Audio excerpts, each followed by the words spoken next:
মাসকলাইয়ের ডাল রান্না করব। তো এগুলো হলো চামড়া, মানে চামড়া ছাড়ানো ডাল। মাসকলাইয়ের ডাল তো কালো হয়, উপরে কালো কালো চামড়া থাকে।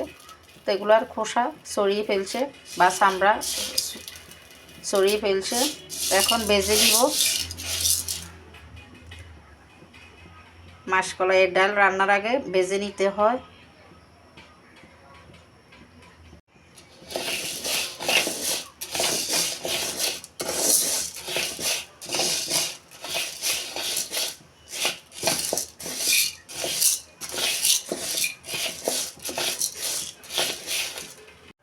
ডাল জলে ভিজিয়ে রাখলাম।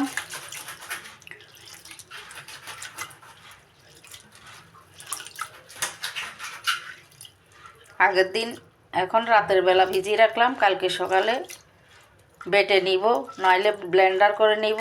এক রকমে বেটে নিব। ডালগুলো বেটে নিচ্ছি। আমি ব্লেন্ডার করে নিচ্ছি, যে যেভাবে পারেন বেটে নেবেন।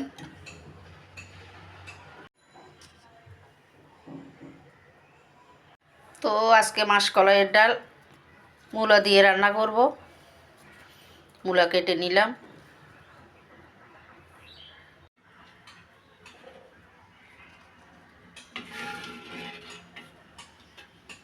তো বেটে নেওয়া ডালে পরিমাণ মতো জল দিয়ে দিলাম। সিদ্ধ হবে, আবার মূলো দিব, সেই পরিমাণ জল দিয়ে দিলাম।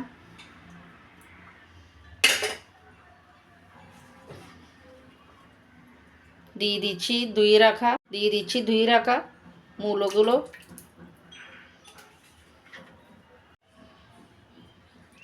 ডালে দিয়ে দিলাম কাঁচামরিচ কাটা, পেঁয়াজ কাটা। এবার দিয়ে দিব লবণ, হলুদ, সরিষার তেল।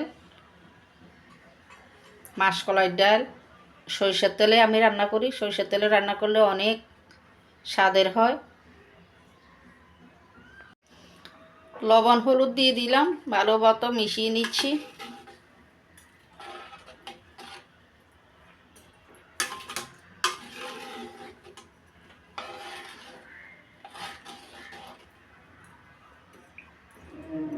আর একটু হলুদ লাগবে মনে হয়, সাদা সাদা হয়ে আছে, এই জন্যই নেড়ে দেখলাম। দিয়ে দিচ্ছি সরিষার তেল।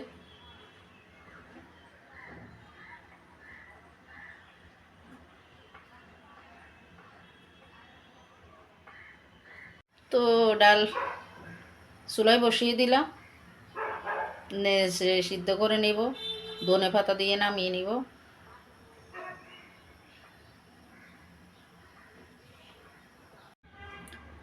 তো ডালে ধনে পাতা দিয়ে দিলাম। ধনে পাতা বেশি করে দিলেই মাসকলাইয়ের ডালে ভালো হয়। তো মাসকলাইয়ের ডালটাকে কীভাবে রান্না করেন জানি না। আমি সবসময় মাসকলাইয়ের ডালটা ঘন করে রান্না করি। ঘন করে রান্না করলে আমার কাছে ভালো লাগে। আর মূলো দিয়ে রান্না করলে তো ঘনই ভালো লাগে, ঘনই ভালো। তো আমার ডাল মোটামুটি হয়ে আসছে, মূলো সিদ্ধ হয়ে গেছে, দেখে নিলাম। ধনে পাতা দিলাম, উতরিয়ে নিব।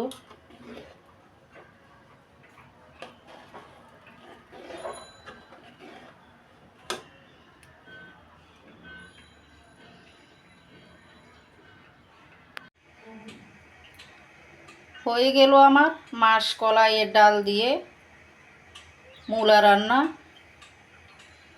এই ডালটা আমার অনেক অনেক প্রিয়। মূলা দিয়ে যেদিন রান্না করি আমি সেই দিন ডাল দিয়ে শুধু ভাত খাই। আজকে ডাল দিয়ে শুধু ভাত খাবো। আমার আবার বেশি তরকারি ভালো লাগে না, খেতেও ইচ্ছা করে না। প্রিয় খাবার মানে ভালো লাগার একটা তরকারি হলে আমার খাওয়া হয়ে যায়। তো আজকে শুধু মূলা আর ডাল দিয়ে খাবো, মেখে মেখে ভালোভাবে খাবো। তো আজকে পর্যন্তই। সবাই ভালো থাকুন, সুস্থ থাকুন, নিরাপদে থাকুন।